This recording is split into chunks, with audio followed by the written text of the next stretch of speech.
Welcome back to Sort of Sophisticated, the podcast that really has no idea what it's doing, but we're going to keep doing it anyway, okay? I don't know why you downplay our podcast so much. Because it's awesome. I'm self-depreciating. Yeah, you are. You know how I work, You just right? want people to like message you and call you and say, no, we love you. You're so good. Don't give away my secret. Okay, then how about this? It's a podcast that's supposed to make us sound smarter without making you work too hard. Yeah, I like it. Okay, that's better? Yeah, it is. Do you think it's working? It is. I learn something new every week. I know, but you were the experiment, but like now we need. But I'm your more. target audience, the one who you want to instill information to. Thank you, Miss Optimism. And that, dear listeners, is my hopelessly optimistic co-host, Amanda, trying to help me out as always. Hi, Amanda. Hello. Hello. How you doing? I'm good. Good. What are we talking about today? Well, we're going to talk about something super important and super deep, but I don't know if I'm ready for that. I'm going to throw you for a loop for a minute because Okay. I just did a thing, and you're my therapist, Okay. and I'm on the therapy couch. Let's go. So we're doing this right Here we now. are. So last week was the birthday, right? Yeah. I don't want to say the big birthday. It was just a birthday for me. Correct. Right. Which, No big milestone, but yeah. important nonetheless. Well, and therein lies the therapy. Yeah. Dr. Amanda. You've had a few big moments lately. Right. And so like, I don't like them anymore. Like I used to look forward to them because we would do something together because she'd always would plan. Because I mean, she's your lover. So if she's your lover, then she likes you and she does stuff for you. Right. But then when you don't have someone to do that for you, like it's still fun. Like people, like my kids did something like it's nice. I went out with friends too. It was like decent, but it's weird. Not the same. No, not at all. So like, I'm not trying to avoid them or be a freak. I understand I have to, live and everything, but it's a thing. Yeah. Like it is literally, can I go really dark for a Go second? right ahead. No judging here. No Okay. judging, ever. I'm 1 year closer to seeing her. So But I don't know if that's dark. Like there's hope that. in that, right? There is. Yes. And I like that. So it is really weird. Birthdays have changed forever. Yeah. I I know. love birthdays. I want to. But I can see why Mm-hmm. it's real hard. Yeah, here we are. So anyway, done and done. I mean, July. We just kind of need to fast forward July for you. July sucks not- for me. Yeah. Oh no, dude, she died. I don't know what it was, like 15 days before my birthday. I Yeah. don't know. It was terrible. Okay. It was anyway. terrible. It's still terrible. It's terrible. Well, what? I'm sorry. Is there a good time I to don't die? know. Speaking of that, is there a good time to die? I'm Yes, a little it should be nervous February because 8th. That you should be the day to die. said What? that this was going to be like a deep episode, Oh, this is deep. Yeah. and now I'm already sitting in it. No, it's going to get worse. Oh no! Well, because we only How talked. can it get worse? Because we only talked about one person that died. We're about to talk about 2 million people that died. 2 million. Yeah. Okay. Are you ready? Can I go? Can I give you official title? Okay, let's go. Okay. Today's topic is titled "The Killing Fields: Cambodia's Genocide 50 Years Later." And before you ask me like what this has to do with why this makes us more cultured or anything, the word genocide is in the title, Amanda. Genocide. Okay. And learning about anything that has to do with why anyone would commit or participate in genocidal activities. Is genocidal a word? Did I just TM that? Genocidal activities. First of all, brings awareness and a level of uncomfortableness. So like maybe, I don't know, more people will try to stop it. And second, Amanda, it helps us to remember the people who died in this horrific way to demonstrate that their lives were meaningful and worthwhile, because that's where my brain is right now.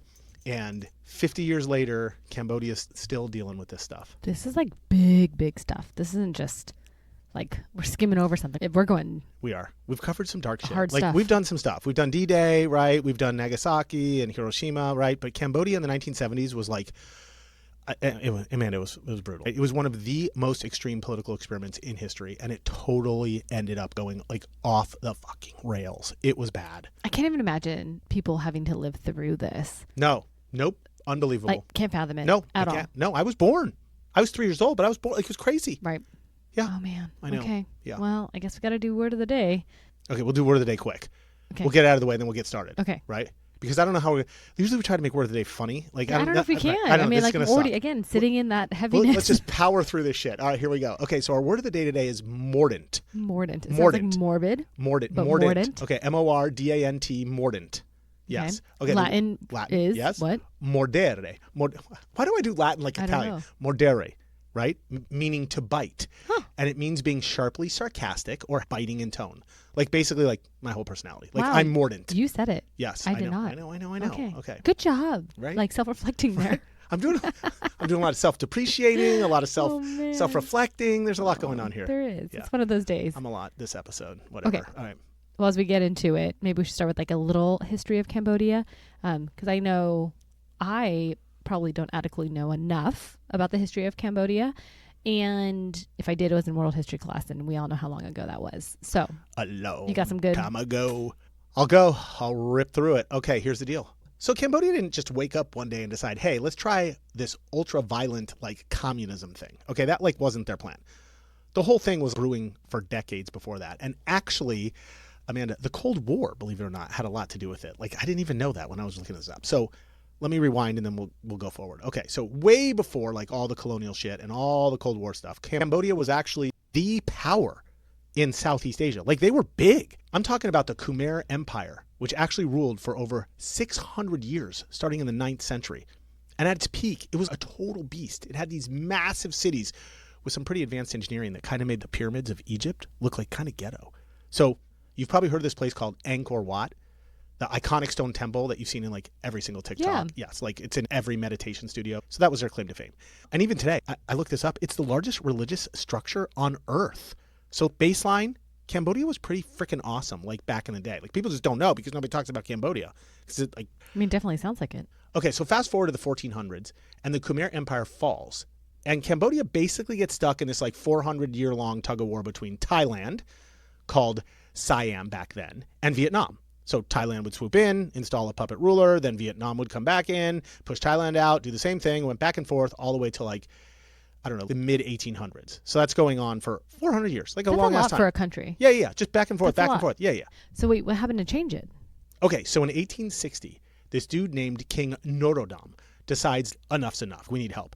So he calls France, of all people, and says, hey, come protect us because Thailand and Vietnam are like a bunch of douches and don't know what they're doing. And so France totally signs up for it. And they like say, yeah, we're coming. Let's go. And in 1863, they totally bailed out Cambodia. But became like the rulers of Cambodia? Yes, basically. So Okay. Subsequently, in exchange for protection, Cambodia had to give up control of their foreign policy, their military, all their trade, like typical stuff. But they didn't really care because it was better to be part of what you would call like French Indochina back then than it was dealing with Thailand and Vietnam fighting over them all the time. Oh, right? interesting. So they Okay. signed up, right. And it stays like that for like another 100 years. So then we're in like the 1950s, 1953 to be exact, when King Norodom's great-grandson, King Norodom Sihanouk, uses the post-World War II anti-colonial movement combined with this whole Cold War thing I was talking about to push for independence.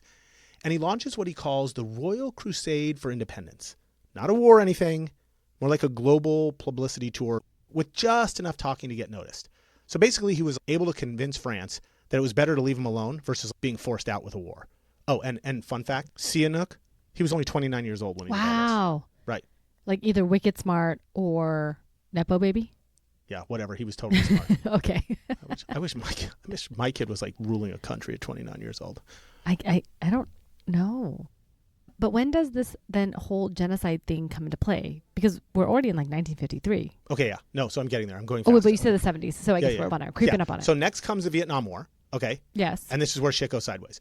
So in an effort to stop the North Vietnamese army from using Cambodia as their base, the U.S. gets involved and basically secretly bombs the shit out of Cambodia for like 4 straight years. Wow. From 1969 to 1973, saying, Amanda, they were fighting the Vietnamese. Wait, why was it a secret? 1, and 2, nobody knew about this? No, no, I looked all this up, so I didn't know. I was too little, right? So most of Congress, the United States Congress didn't even know about this. We're talking 540,000 tons of bombs dropped on a neutral country during the Vietnam War. We're like pretending that we're fighting Vietnam because they were trying to use Cambodia as one of their bases. So we just bombed fucking Cambodia. All right. So there are times, I mean, even today, right, with everything that's going on, that Secret I really shit go, happens. well, yeah. And I Yeah. also go like, well, no wonder why everyone hates the U.S. Yeah, I no. mean, no, No, offense. totally. Right. Okay. So let me bring this all together now. So some dudes who call themselves the Khmer Rouge come running out of the jungle where they'd been hiding for a few years, building their own army, and totally take advantage of all this chaos going on in Cambodia and install themselves as leaders and tell everybody, don't worry, they'll handle everything. So everybody in Cambodia was like, fine. Like, how could it be any worse? What like, could go wrong? The Right. U.S. is a bunch of assholes for basically bombing us. So what could go wrong? So fine, we'll do it. Just to be clear, the Khmer Rouge weren't some like peaceful government trying to help out. I mean, these guys were hardcore. It was a takeover. This was takeover. Hardcore communist guerrillas coming out of the jungle to take over. Big deal. They were waiting for their chance. How did we not bomb them too then? Okay, yeah. Like if they were bombing the whole right, country. why not? Right. So good question. So I had to look that up. So remember when I said at the beginning it kind of had something to do with the Cold War? Yeah. Okay, so by this time, it's in full swing. United States, USSR. But if you remember, at the beginning of the Cold War, China was backing the USSR. But by the mid-1960s, they didn't anymore and sort of became this wild card on the side. So anyway, China ended up backing the Khmer Rouge regime, and ultimately they were installed as Cambodia's governing body, which totally legitimized it. And since the U.S. were already fighting in the Vietnam War, they were like, yeah, I'm not dealing with China. Let's get out of here. We got other things to worry about. Just like, fine, who cares? Right? Wow. So if China wouldn't have backed them, I think we would have done something. But since China backed them, we were like, Cold Too big War, of a problem. Too big of a problem. Cold step War in it. problem. Yep, not doing it. Yeah. Okay, so then how did the whole genocide thing start in the first place? And then why didn't they just run the country like normal? I mean, we just talked about the Middle East. Yeah. And we kind of get, I think, more of a sense of the different types of groups and all of like the politicalness of it. Right. But why didn't the Khmer just want to then like rule the country? Oh, no, they had a plan. No. They had a very specific plan okay. that we're about to talk about. So let me go through that then. Yeah. Okay. So it's 1975. Khmer Rouge is now installed as the government in the capital city of Phnom Penh. And here's where we meet Pol Pot for the first time, like their leader, that's his name, who'd basically been leading the movement from behind the scenes, but nobody really knew. So when the Khmer Rouge officially takes power, he officially takes the leadership role. But he doesn't take a fancy title or anything like Kim Jong-un or his gazillion titles in North Korea. He just decides to go by the name of, check this, Amanda, Brother Number One. Super Brother basic, number one. super unassuming. Okay. Yes, Pol Pot, right? So, you know what he was? He was Mordant. He was Mordant. That worked. I guess. I don't know. That was a little bit like But sarcastic, right? I don't know. We don't know his intention. That could work. I'm Okay. counting it Okay. because we have no chance otherwise. Okay, fine. Okay. Fine. He was Mordant enough. Mordant enough. He was but mordant wasn't he enough. more like the opposite of Mordant? Because like Brother Number One sounds pretty unassuming. It does. Like he didn't really want attention. So yeah, like unless he was super sarcastic, like I said. So fair. you okay. are probably right. I am probably wrong. I was just trying We're to just gonna call shove. it. We're gonna I call needed it. to shove Mordant in somewhere so we could be It made done. it. It made I got it. it. Okay, Okay. good. So you're totally right. Fun fact: his name wasn't even really Pol Pot. Okay, his real name was Salathsar, but I guess Pol Pot sounded better. Okay. I don't know. I would have gone with something else, like way more intimidating than Pol Pot. But he wasn't really this big brash dictator or anything like that. He was actually quite the opposite. He was totally soft-spoken. He actually went to school in Paris and then somehow got hooked on radical Marxism. So when he comes back, he helps form this underground communist party, eventually called the Khmer Rouge. And he just sort of stayed in the background for years, like letting this whole thing build up to like the 1960s for like years and years and years. But what was the premise behind everything then? Like their ideology? It was super simple. They wanted to reset the entire society, like the whole thing. Erase all of inequality, start over from zero. They actually called Like it wipe out the whole country? everything.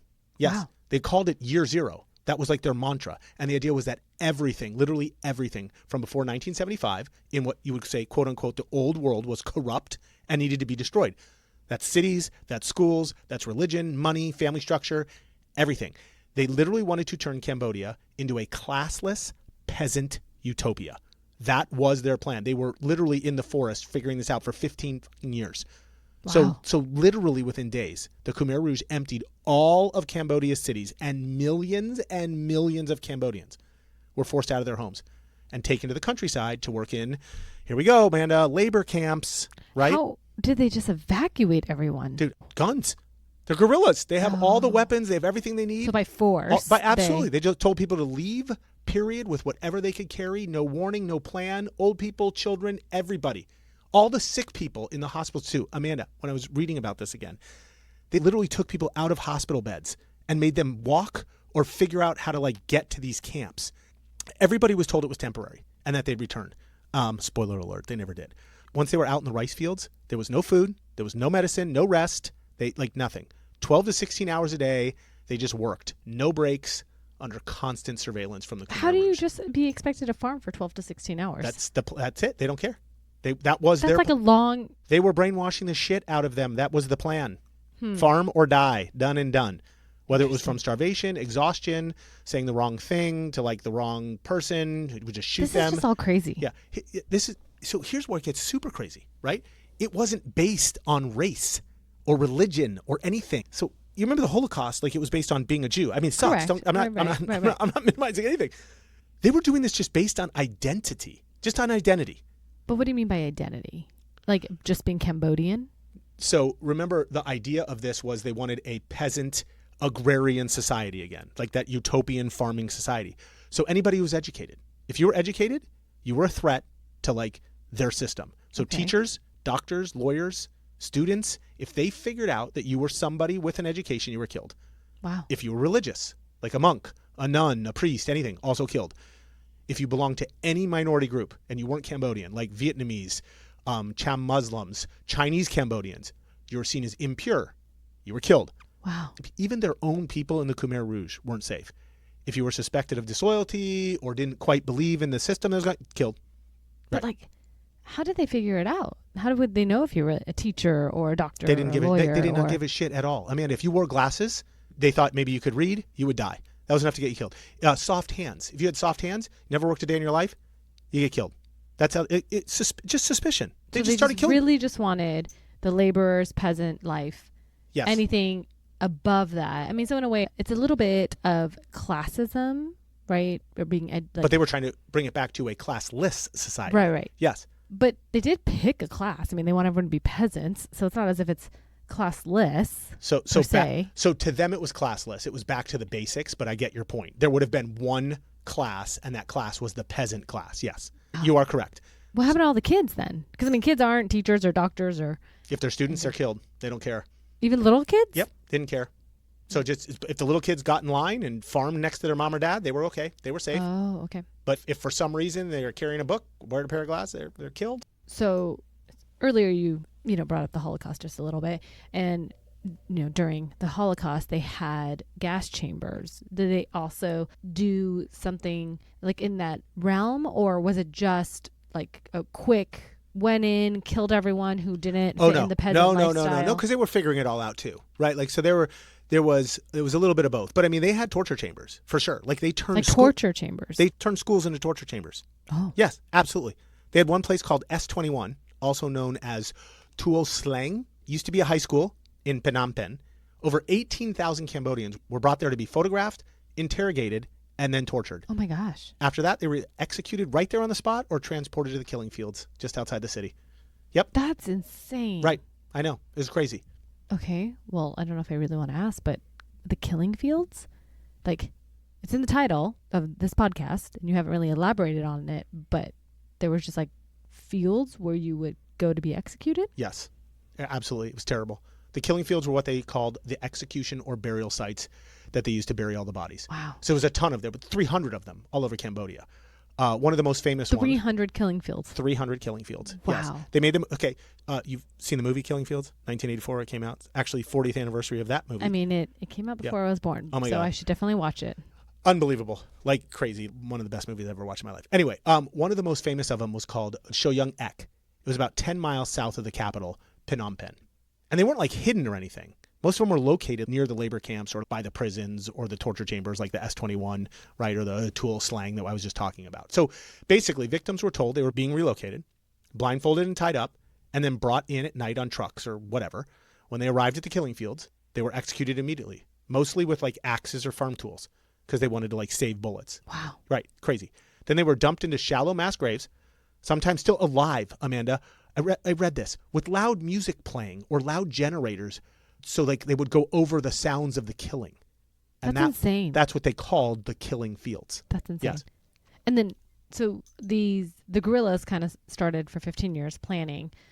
Is there an exact number of how many they were when they first started to then like at this like point? how many people they had? I did not. No. Okay. Too sophisticated for me. I have no idea. Obviously like a large enough group to be able to really take over the entire country. But no, I don't have a clue. Well, and the reason why I ask that is because... I'm going to Google that shit right now. Well, and the reason why I ask is because if they've pushed out millions and millions of people, and I get it, they were much more angry, forceful, weapons, like all the things that they were able to accomplish that. But like in my head, I'm like, how many of them were there in order to do that and have 300 killing fields and control everything? There was just 20 really smart guys. No, there wasn't. Just kidding. I know. Sorry. Oh my Well, they weren't gosh. allowed to be smart, remember? Well, they had to be. It was a classless society. All right, I just looked this up. So membership in the whole regime was 526,000 members. Okay, but that's not soldiers or military. Right. Military estimates look like there could have been 30,000 regular soldiers with up to 100,000 in reserve. Wow. Okay, so I Out don't of know. the 526, Yeah. 130 Yeah, of them. what is that, a fourth of them maybe? Yeah. Yeah. Okay. So a lot. Yeah. I mean, the regime is bigger than I thought it would be. Okay, yeah. So basically 100,000 military people took over about 7 million Cambodians. That was the population of Cambodia at the time. Wow. And then they ended up killing about 2 million of them, almost a quarter of their population, right? That's like, insane. My brain can't even, It's unbelievable. Frightening. In just 4 years. In 4 years, from 1979 to 1979, done. So fun fact, this isn't a fun fact, this is Interesting fact? disgusting Yeah, fact, okay, right? Only 20 people are confirmed to have ever made it out of that torture chamber, that S-21. Oh my gosh. Alive. Yeah. So how come this doesn't get as much exposure as the Holocaust? So I thought the same thing. Like, I was kind of pissed off because I remember when I was watching it, like I watched the movie, but I don't remember learning about this shit in school like I did the Holocaust. So I looked this all up. It was kind of messy. Okay. It's like political messy. Well, but like I don't like this. Is it? You're not going to like what you hear. Sure, but sorry, let me just ask this question. Yeah, what? Is it that we don't learn about it because the U.S. were shitbags in bombing Cambodia and like led the way to this regime taking over? Bingo. And so we don't want to draw attention to our... Bingo. Yep. Thank you very much. So for one, Vietnam was the one who overthrew the Khmer Rouge ultimately, not the United States. While they were fighting in the Vietnam War. Yeah. Oh. When we pulled out of the Vietnam War, Vietnam turned their sights on Cambodia and went in and took them out. Okay. Right? And it wasn't like we were ready to celebrate with Vietnam because we basically were pretending we won the Vietnam War when we got our ass kicked.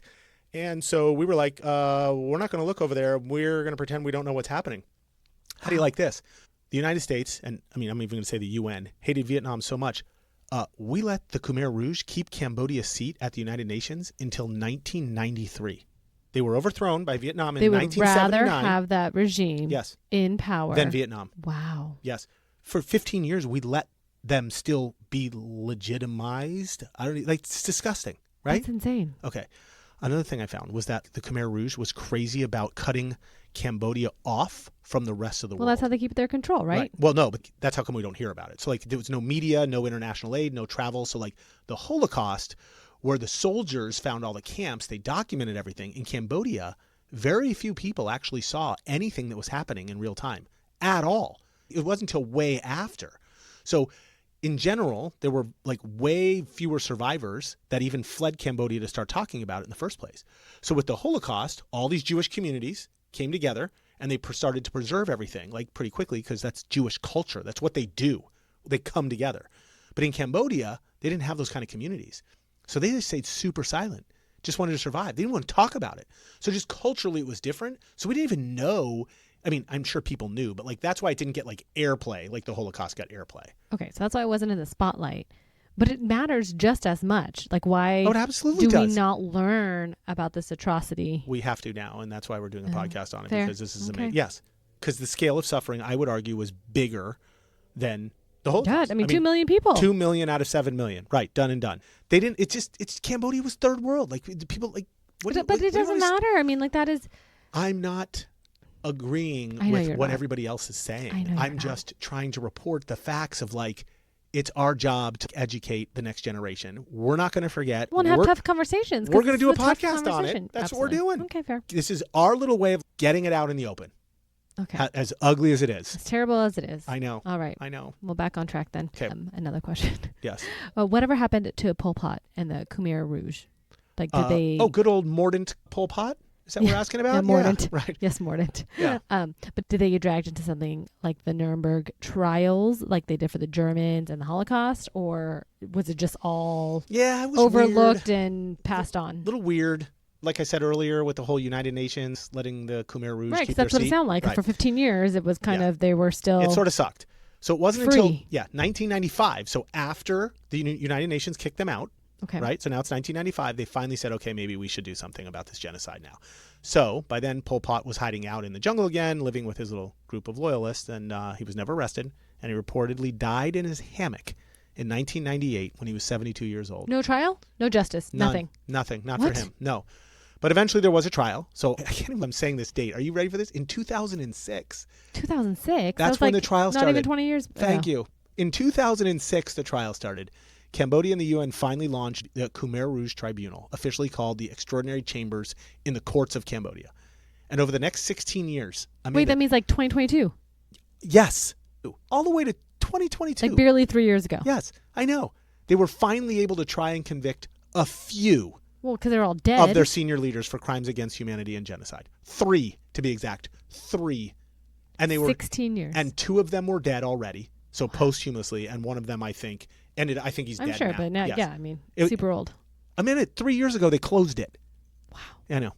Like, how does a country come back from that? Very slowly but surely. Like, it is so crazy. It is so crazy what the youth in Cambodia is doing now. Yes, Really? to try to bring it back. Yeah. So what are they doing? Okay, so wait a second. So first of all, another fun fact. Well, this one is a fun fact, actually. Cambodia has the youngest population in the world. Do you know over 70% of Cambodians were born after the genocide? So post 1979. Yes, absolutely. So for most of them, the Khmer Rouge is something like their grandparents lived through, but nobody ever talked about. But that's also like blows your mind if you think about it. I know.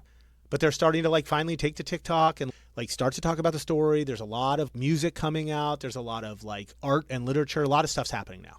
But kind of a lot of like old people forgetting, young people trying to deal with this new reality of like what is Cambodia today. Yeah. It's so frightening because there have been genocides in our like the history for years and years, right? Yes. It's seemingly like we're not learning from the past. We are not. Because I know that there are even some today in the headline. There are, and they're disgusting. And here we are talking about one 50 years ago when we could be talking about a number of them today. Right. And we don't. I mean, do you know what we should do right now? What? We should talk about them right now. Oh. We should, no, we don't have to talk all about them, but we should just let people know what's going on today. Okay. Can I do today? Sure. You can do today. I mean, it's good. Can I do good. 2 sentences? My groaning over it is like that feeling of uncomfortableness, but I think that's the feeling that we all should probably live in a little bit and accept and like acknowledge that this is a reality in today's world. It is, absolutely. And we're going to go there. We're going to rip a Band-Aid and we're just going to call out a few of them. Okay. I won't get all of them, but I'll get a few of them. Okay. So first of all, Gaza. Right? Yep. Israel, Palestine. I don't give a shit what side you're on right now. Doesn't matter to me. UN experts and human rights groups have begun labeling the war in Gaza that has gone on since 2023, mind you, as genocidal. Okay? Remember, genocide is defined as deliberate and systematic destruction of a group of people because of their ethnicity, nationality, religion, or race. So all sort of happening in one form or another in Gaza. Okay. Then you have Darfur in Sudan with their whole civil war. The RSF is accused of mass killings, rapes, starvation tactics, forced displacement, and ethnic cleansing, especially targeting the Masalit people. No, that's still going on. That is. No, it used to be in the news all the time, and you still don't hear about it Absolutely. at all. Then you have the mass extermination campaign against the Rohingya in Myanmar. That's still going on. Killing, rape, forced displacement, and village destruction. Right? Amanda, that one goes back to 2017. Went on for a while, stopped a little bit, now started back up again in 2024 under the Tamado, the Myanmar military, and the Arakan armies. Estimates are somewhere between 25,000 and 45,000 people already killed, with over 1 million refugees forced into camps in Bangladesh across Southeast Asia. It's amazing that we just don't hear about it anymore. No, it's terrible. And then the one in China. The one in China is the one that blows me away. That's the repression of the Uyghurs, right? That's the, I don't know if you remember. I think they're Turkic Chinese, right? So as of 2025, over 500,000 Uyghurs and other Turkics remain in internment facilities or prisons without due process. Wow. They're subjected to forced labor programs. They're calling them, if you remember, re-education campaigns. Oh my God, totally we've similar. Heard of that before. Right. Torture, surveillance. There are reports that now show forced sterilizations, abortions, and mass birth prevention campaigns targeting Uyghur women in Xinjiang. Right? Wow. Children are being separated from parents and placed in state-run boarding schools for quote-unquote re-education, and their mosques, cemeteries, and cultural sites have mostly been destroyed or all repurposed already. Like, it is crazy what's going on in China, and the Chinese government is like completely ignoring this. It's terrible. It is. I mean, I'm kind of speechless. Like, it's awful. I told you this was going to be a shitty episode. Is so awful, and we just don't think about it enough. And I mean, it doesn't affect our daily life, so we just kind of tune it out. No, same. Pretend like it doesn't exist, I guess. But literally, millions of people are being tortured and killed and displaced today, and I just can't process this. I spend like 5 minutes reading about it, and then I have a moment, and then I have to get up and like make dinner or go on a run or do whatever I do. Right? I can't process it either. Right. But this is why millions of people are dying right now, Correct. Today, still. In Right. all of these circumstances. And we're here in America, like, we get to do a podcast. Right. How lucky. Like, Our privilege is yes, showing. yes. Yes. A lot. But it Yeah. shows how even though something that happened 50 years ago, which seems like a long time to many people, especially, anyone born after 1970, there's still this huge impact Oh, that totally. this one regime had on a whole country. Yes. Let alone like all the ones that you just mentioned, how that's affecting those countries today, right now. And the danger of forgetting about what happened 50 years ago is real, because once we forget these things happen, or we like just don't even We become numb, yeah, and it we all desensitized, and right? and we repeat, and we hate it, and that's It's what we awful. talk about all the time. Yeah. So remember how I said the younger Cambodian generation isn't doing the same thing their grandparents were doing? Yeah. Like, yes. So kind of cool stuff. So Gen Z creators are starting to reclaim this history, right? So good on them. I said TikTok videos, spoken word poetry, public murals. They're starting to make documentaries now. So like they've learned about genocide outside of school, right? Because it wasn't like they were learning it Right. inside of their country. That only started happening recently. So they had to like figure this out through their own curiosity. And as a result, they're starting to band together. I just think it's amazing the way like Well, they don't different want the history generations. to be erased. I think that's excellent. Yeah. So for those voiceless that just wanted to figure out how to get through, the older generation, the younger generation is now stepping up and saying, no, this is bullshit. Like, we got to do something Well, about and I it. think that's what generational I think trauma is. I think it's that excellent. people don't talk about or acknowledge enough, I feel Right. like. Right. Because, like you said, it's not just Cambodia. Yep. Rwanda, Armenia, Bosnia. There are so many places where genocides got buried. Yeah. Oh my God, They're Rwanda. Yes. They're politicized, or they're forgotten completely just by the rest of the world. And what happened in Cambodia isn't like a fluke. Nope. If I were to pick a word, but it's a pattern, right? It's happened times before, and it's continuing to happen. And if we don't recognize what those patterns are, then we can never stop history from repeating itself. You Like can't. we need to learn, be aware, and call it out. Yeah. Right. Who benefits if we don't talk about it anymore? Who benefits if we forget everything? Nobody. Right. Right. Nobody. Zero. Oh man. Okay, Pete. What? That's so heavy.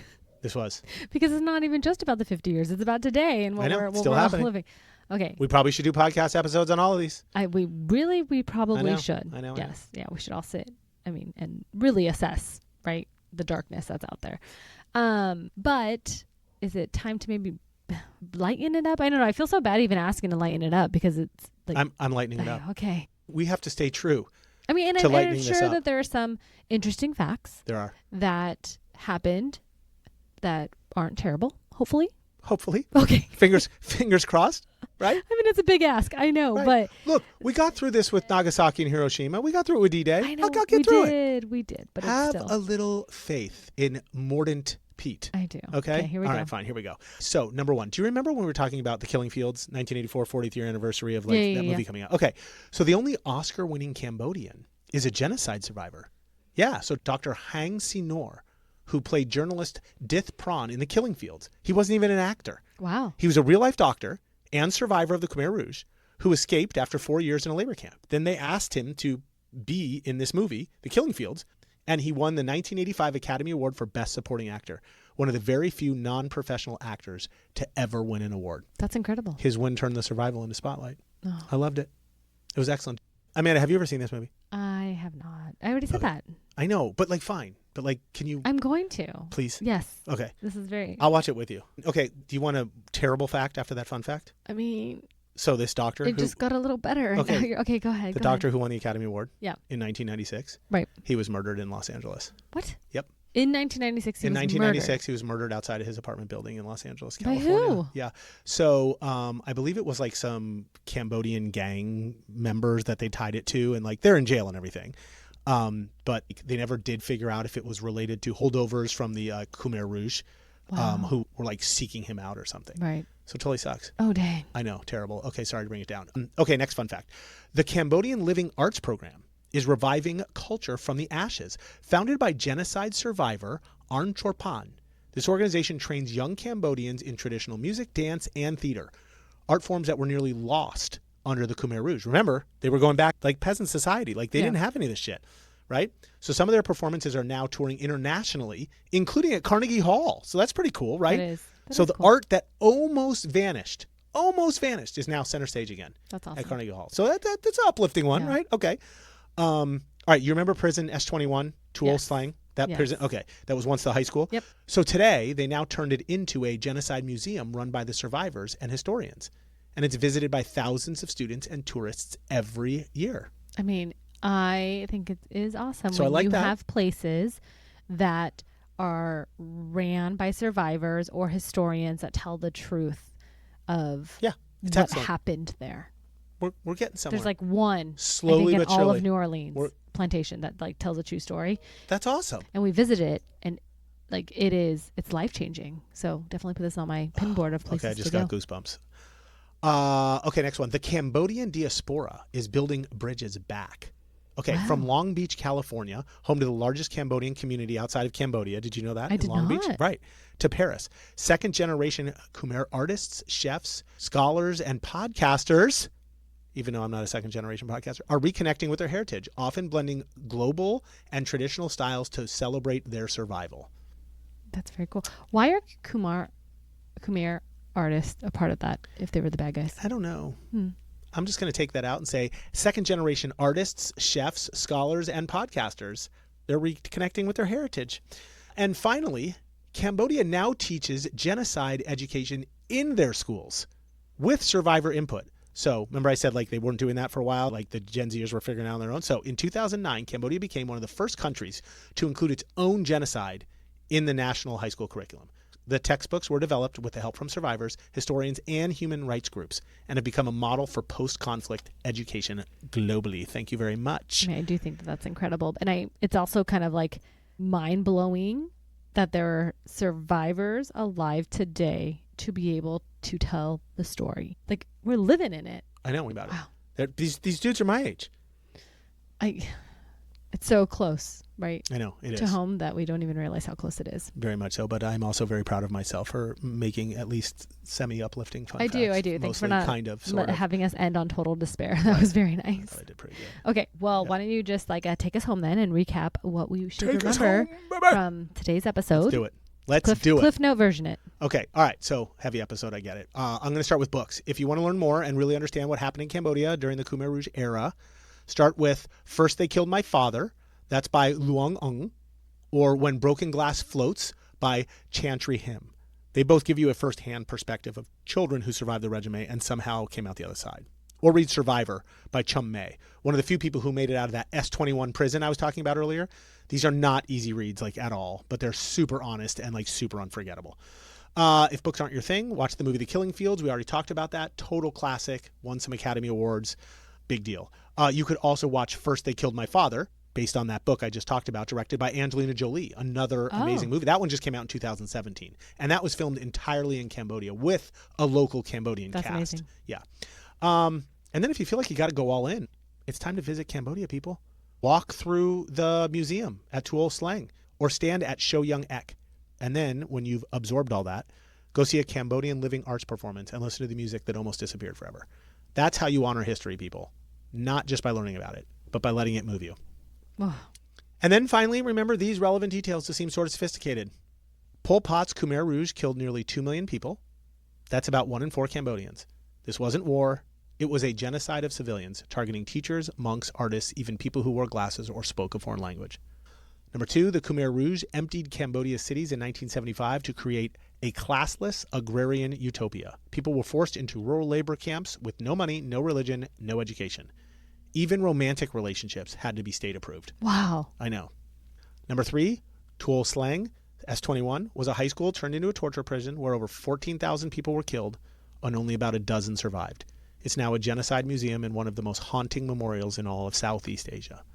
Number 4, Cambodia is one of only few countries that formally teaches about its own genocide in schools with input from its survivors. And finally, 2025 marks 50 years since the genocide began, and Cambodia's youth are leading a cultural revival through art, music, and digital storytelling, so we never forget the atrocities that took place there. All right, friends. Well, that's it for this week's episode. And it was surely a heavier one than most, but if you learned something new, felt a little shaken, or maybe found yourself thinking more deeply about what humans are capable of, then we did what we came here to do. You don't need to memorize every detail or date, but remembering even a little of what happened in Cambodia helps to make sure we never forget something like this and that we can maybe prevent something unthinkable like this happening again. So if you like this episode, share it with someone who still thinks history is just kings, dates, and old maps. Don't explain, just let them hear the part about people being executed for wearing glasses and see where the conversation goes. And hey, subscribe, follow us, leave us a good review, or better yet, bring up Sort of Sophisticated next time someone flexes that they watched a documentary. I don't really care how you Or spread if you hear about a new documentary we haven't talked about yet, shoot it our way. I love that. We don't really care how you spread the word. We just love that you're here, leaning into these hard stories with us and staying curious along the way. So until next time, stay compassionate, stay aware, and if all else fails, just whisper, utopian farming experiment, and watch the room go silent. Oh my God, that was a hard end.